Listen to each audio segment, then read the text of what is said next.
Hi, here we are in a bean field. It's the middle of July, and at one point this bean field looked very uniform and very good.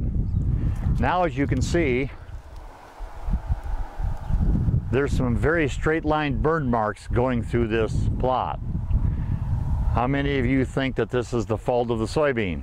Well, it is not. As my colleague pointed out just a minute ago, a good rule of thumb is whenever the injury is in straight lines, it's man-made. And here it looked like some chemical got on at a much more heavier rate. There must have been some leaky hoses or something in these spots, and as my cameraman pans across the field, you can see as the sprayer went back and forth, it created these marks.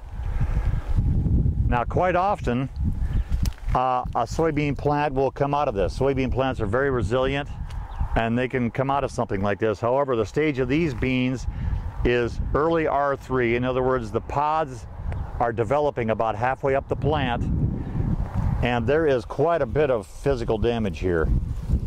It will ding the yields of the entries in this plot where this damage occurred. It will hurt the yields.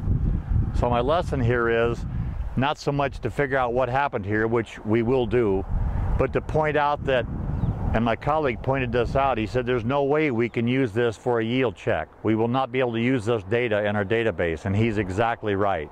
There's no way you can clean this up and harvest some and not the others. There's just no way. This is a complete loss as far as a yield trial goes. That's what I wanted to point out here today.